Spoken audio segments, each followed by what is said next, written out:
up and up. But what's more important to everyday people like you and I is Main Street, not Wall Street. And you know just as well as I do, when you're walking around and seeing all the restaurants closed, businesses closed, that although Wall Street may be going parabolic to all-time highs, Main Street and the real economy is really suffering. So let's dive into this deeper, and I'm going to explain this to you in 3 simple, fast steps. Step number 1, let's go over what made the economy break in the first place. There's a lot of misconceptions around this. Most of you watching the channel right now would say, George, the economy was structurally flawed to begin with. The cerveza sickness was just the straw that broke the camel's back. And I would totally agree, but I think we've got to dig deeper. At the surface level, you can say the things that created this structurally flawed economy and very fragile economy were things like government spending, regulations, quantitative easing, and artificially low interest rates. But if we keep digging deeper and really get to the core of the problem, I think Jeff Snyder is right, and it's actually that the Eurodollar system collapsed in 2008. And as a result of the Eurodollar system collapsing, that's when the central planners had to come in with the spending regulations, artificially low interest rates, and QE infinity. All the money printing we know so well. And of course, this circle of doom right here, we'll call it the circle of central planning doom with 4 quadrants.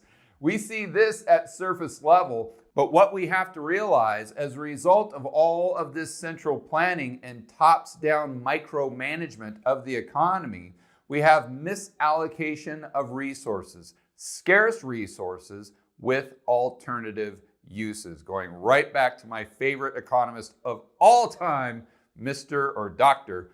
Thomas Sowell.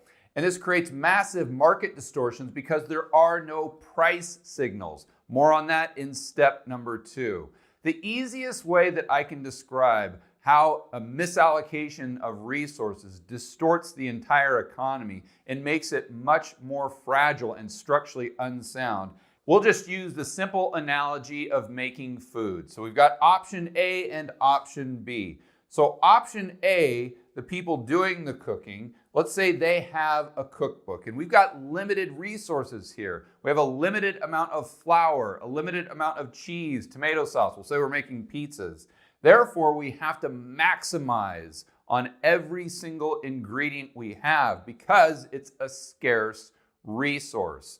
So if we have a cookbook, we know that every single pizza we try to make is going to come out really good. So we're going to have plenty of food to feed all of these people. But if we have no cookbook whatsoever, meaning we don't have any price signals from the free market because of the distortions the central planners are creating by micromanaging the economy, it's just like trying to cook without that cookbook. Therefore, we have a lot of pizzas that we try to make, but we don't know what we're doing, so we have to throw most of them away. Therefore, there's not enough food. You get very few people fed or less people fed. And then you have this guy here that's just completely passed out. I don't know if he's dead or it looks like he had too many stiff drink times with Hugh Hendry and St. Bart's with that Mezcal tequila. But that's a whole different rabbit hole. We don't want to go down that path. The bottom line is if you have a cookbook, if you have individuals at a local level making decisions on a daily basis, buying and selling goods, creating more goods and services based on what they see as demand in the marketplace and pursuing their own self-interest and the interests of their family, you're going to utilize those scarce resources very well. It goes back to the example that Milton Friedman always gave us on the pencil. Remember that? We'll put a link to that video in the description below. How many people have to cooperate and how many resources are used just to create one simple pencil? But if we don't have those price signals, if the central planners are distorting everything and misallocating resources, then we're not going to have enough food. We're not going to have a cookbook. Resources are going to get wasted. And the only way we can fill the gap is instead of feed people food, just have the Fed come in and feed them pure sugar. That's really the best example I can give you. But let's move over to the Eurodollar system, explain that better so you can get your head around it and go over when it broke. This is going to give us a key piece of the puzzle so we can answer the question, will the economy ever recover? So it all starts with the United States. Actually, we take it back a step further. We'll go to this chart that starts at 1944 all the way to 2020. This is just one that I drew myself, so it's not entirely accurate, but visually you get the idea. So in 1944, the reason that date is important, why? You guys know it just as well as I do. That's when we had Bretton Woods. So the dollar officially became the world reserve currency. But what that created was Triffin's paradox. And if you guys don't know what Triffin's paradox is, basically the US has to create enough currency units for the global economy to function at 100% capacity. Therefore, if the United States isn't creating enough currency units to satisfy the globe, we have a deflationary kind of death spiral. But if the United States creates enough currency units, then all of a sudden it's detrimental to the US economy because we have to run all of these trade deficits and it hollows out manufacturing. Sounds familiar, doesn't it? So at the beginning, the United States wasn't exporting enough dollars, so we had the Eurodollar system take over. It was really operated in the shadows. So let's go over how the Eurodollar system actually works. It's pretty simple. Sounds complicated, but it's not. So we've got the USA right here in the middle, obviously. And what happens is the United States imports all of this stuff from other countries. We'll call it country ABC, 1, 2, 3, XYZ. And this little island country right here, I have no idea what the name is, but we'll say the leader of the country is King FU. I had to bring back everybody's favorite stick figure, King FU, the guy that gives the middle finger to the Fed all the time.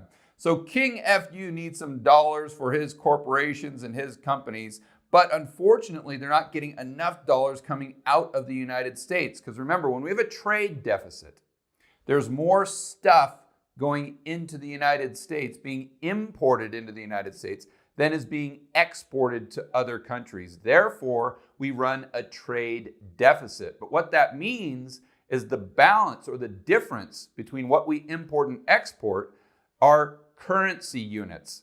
So if we have, let's say, a $1 billion of imports, but we only have 500 million of exports, that means we have to come up with an additional $500 million in currency units to export out.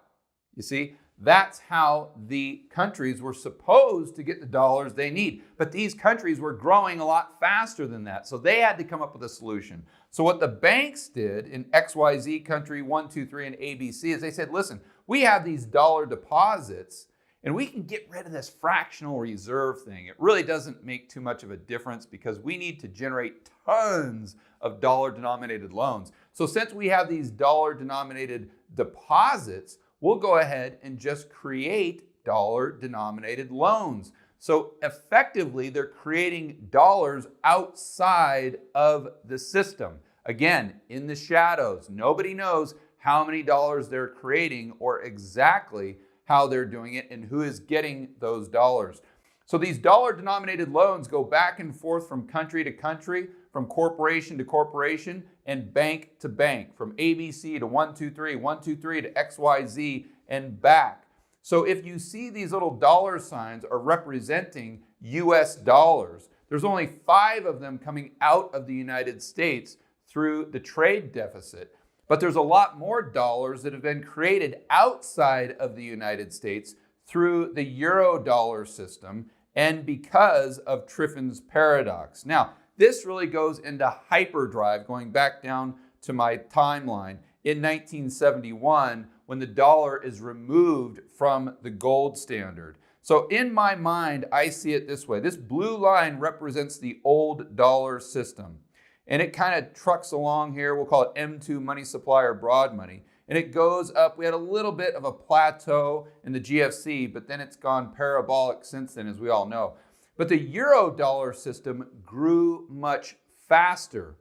So it went up because it's picking up all the slack from the dollars needed that aren't coming out of the United States. So it's going up and up and up. And once we got to 1971, it really started to get crazy. But 1981, when we had a peak in interest rates, and now we've had a down cycle in rates for 40 years, this creates all of this financialization.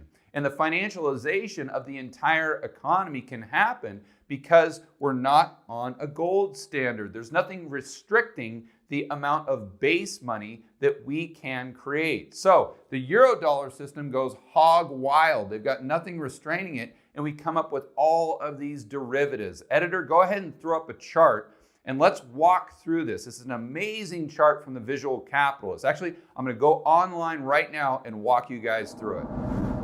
So this is a really cool visualization of the world's money and market. We start off by looking at how much silver is in the world, illustrated by this one square. And it says each one of these squares is worth $100 billion. So about $100 billion worth of silver in the entire world. We go to the budget deficit just for 2020. That's a staggering amount, isn't it? We go to the Fed's balance sheet. I think this is really interesting, where these pink squares show us just how much has been added since January 1st. Really mind-blowing when you think about it. The amount of gold in the world, and we go to the global stock markets, and this is how they look as represented by $100 billion squares. Then we go to the money supply in the entire world, M1 and M2. Now this is the way they measure it, and I would argue this isn't even close because of the Eurodollar system working in the shadows, at least prior to 2008, functioning well, and probably too well, in the shadows. But then we go to the derivatives market, and in my opinion, this was the result of the Eurodollar system going completely haywire. We saw a visual of approximately how much money is in the world, but look at the amount of derivatives. The visual represented by these $100 billion squares just keeps going and going and going and going. It never stops. It goes all the way down. I keep scrolling down for 5 minutes before I get to the end. So you say, how much could this possibly be, George? They say the notional value is $1 quadrillion. Let that sink in for a while. And if I'm correct to assume these derivatives that led to the 2008 global financial crisis were a result of the Eurodollar system functioning the way it was prior to 2008, then we can connect these dots, and it takes us all the way back to 1944, and it shows us such a perfect example of why central planning and these politicians, the decisions they make, never seem to work out, because they can never get their head around the future unintended consequences that occur as a result of their good intentions in the present. And that's assuming their intentions are good and not malicious. And that's a completely separate whiteboard video that I'm sure would get me in hot water with all my new best buddies over at the BBC. But I also want to point out that the old dollar system was very efficient. And we can see this by looking at the excess reserves of the entire banking system in the United States held at the Fed. Editor, let's throw up that chart as well. This chart starts in 1985, but we don't see anything happening until 2008. And that's not because there wasn't excess reserves in the banking system. That's because there were so little compared to today, we can't even see it on the chart. Going back to 2005 as an example, you can see that the entire system functioned very smoothly with only $2 billion in excess reserves. Only $2 billion. There's more than $2 billion in Jeff Bezos' checking account that he forgot about, I'm sure. Can you imagine that? And look at this little teeny blip What is that in 2001? You can guess what that is. That was 9/11 when they quote unquote flooded the system with reserves and it got them up to a whopping 20 billion. Compare that to today where we've got 2.7 trillion dollars. $2.7 trillion. And just a couple months ago, we had over $3 trillion in excess reserves for the entire banking system to function properly, where prior to the GFC, we could do it with under $2 billion. Unbelievable. This is a perfect visualization of the Eurodollar system collapsing and the Fed coming in to try to fill the void with all of their monetary sugar and heroin. You can see in 2008, the Eurodollar system had that Wile E. Coyote moment where they just run right off the edge of the cliff. They keep going and going and going until they look beneath them and see that there's nothing between them and the ground. Then it's poof into a big puff of smoke. That's exactly what happened to the Eurodollar system that those politicians created all the way back in 1944, or maybe inadvertently created. We'll give them the benefit of the doubt. Then the Fed comes in and tries to create a new system, or at least fill the void of the old system, by money printing, creating additional bank reserves, taking their balance sheet from 800 billion all the way up to 7 trillion, where it is today. But you and I both know that's just a temporary fix. They're just kicking the can down the road, while at the same time, they're making the underlying economy that much more unstable. Peter Schiff has the perfect analogy. It's the drug addict that goes into withdrawals and you just give them more and more and more drugs to get them by, but you're not fixing the problem. In fact, you're making the underlying issue that much worse. At the end of the day, you only have two options: either pay the fiddler or change the entire system completely. More on that in step number 3.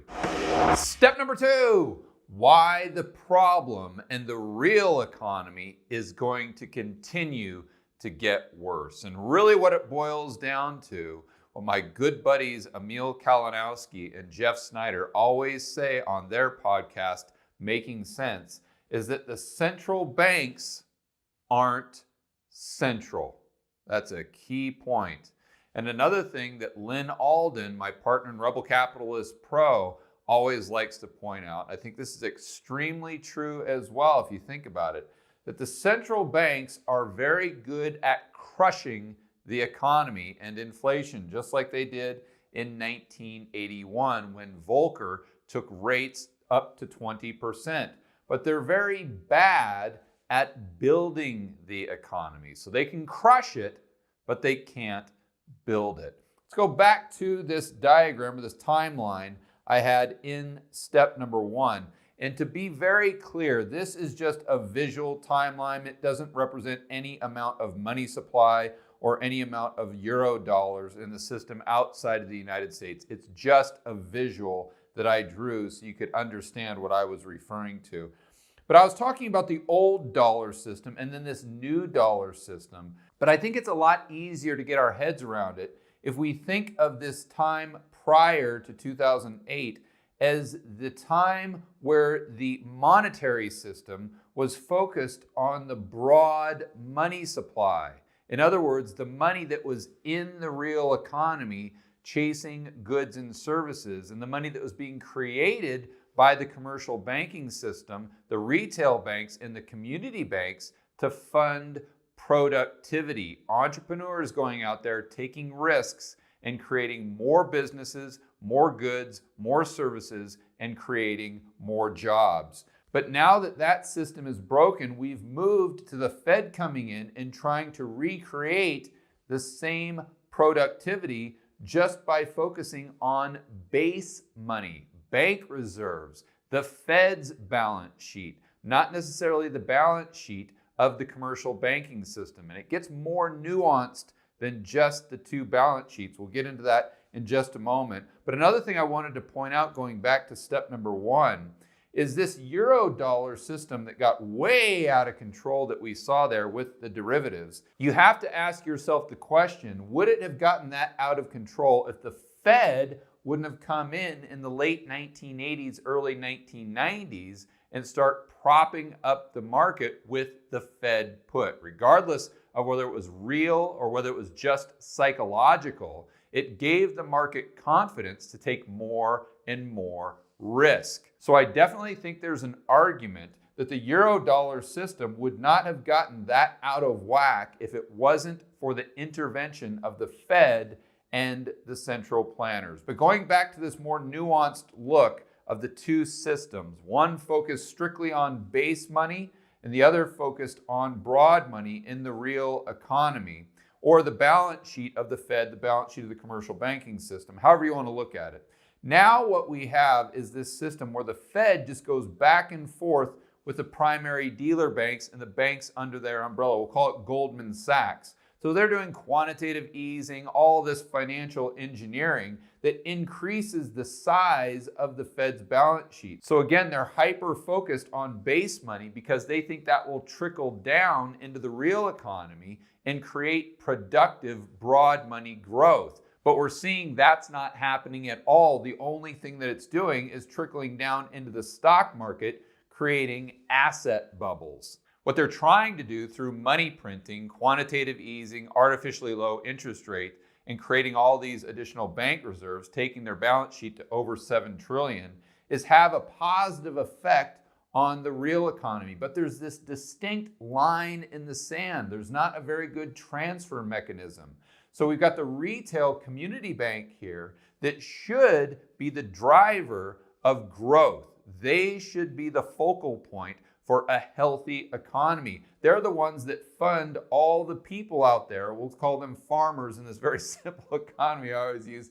The guys that are growing cows, we'll call it corn and cotton, guys and gals out there. That's what the retail banking system, that's what the community banks should support. That's the broad money that's being created in the real economy that's supporting all of this productivity, goods and services. That's what we want.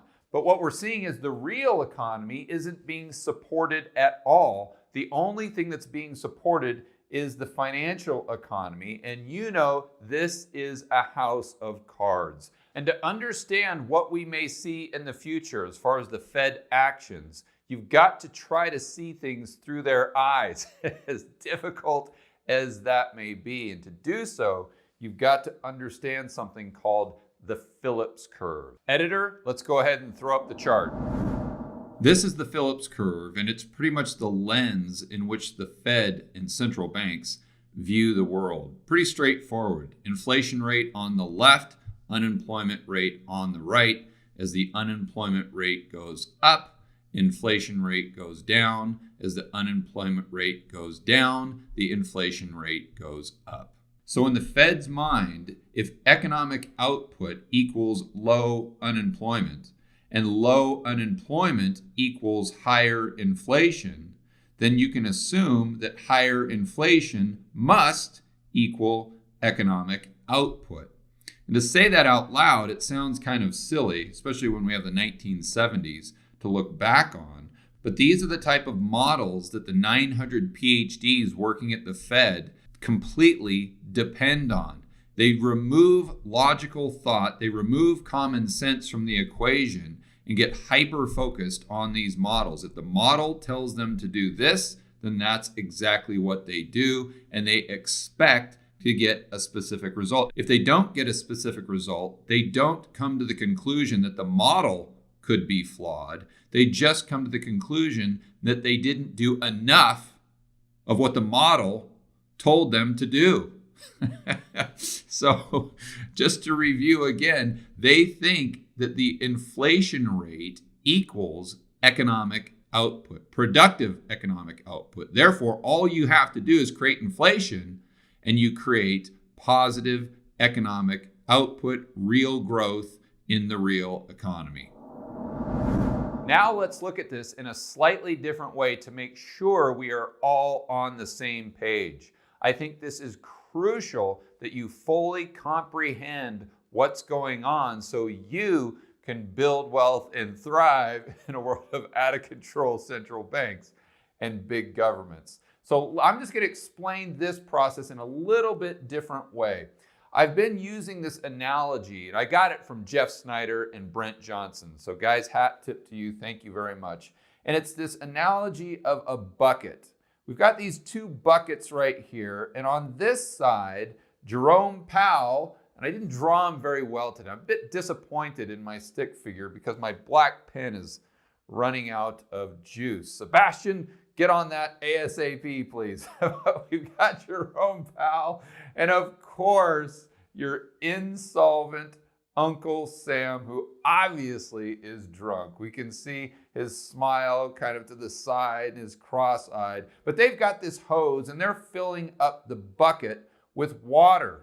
But the only way water can get out of the bucket to support whatever is below it is if entities other than the Fed poke holes in it and kind of direct the water. So what happens is the private sector looks at who is filling the bucket up with water. And in this analogy, we'll assume the water is the creation of money, whether it's base money or broad money. And they see that it's really the Fed and the government. Well, they don't have a lot of confidence that that's going to support the real economy. So what happens is the only sector that has confidence in the creation of this new water from the Fed and the government is the financial sector. So all the water gets directed exclusively to the stock market, and none of it flows down into the real economy, which gets worse and worse and worse until it's just DOA. The guy's just passed out here, ready for the ambulance to come pick him up. Now you contrast that to the way it was before with this Eurodollar system, and the private sector had a lot of confidence in the Eurodollar system creating the additional money supply. So as the money was coming into this bucket, the private sector has a lot of confidence, so then they take control of where the water, or the money in this case, actually flows. So here it goes to support the real economy. Then since the real economy is flourishing and the stock market should be a reflection of the real economy, then that trickles down the water or the money, and the stock market goes up at the same rate that the economy goes up. But here we have this situation where there's a total disconnect. The only thing going up is the stock market, and the stock market is just a reflection of the stock market. It has no correlation whatsoever to the real economy. So now we have all of these distortions, misallocation of resources, no price discovery, that's making the underlying fundamentals of the economy worse and worse and worse. And it's destined to come crashing down. There is no way to fix the real economy without changing the entire system. That's the problem. We can't continue to do more and more of the same and expect different results. As an example, let's throw up a couple charts of Japan and Europe where they've tried to create this quote-unquote inflation by looking at the Phillips curve like we talked about before. And you'll see that both in Europe and Japan, they haven't been able to create inflation at all. It's just been nothing but disinflation for the last couple decades. But this isn't just my opinion.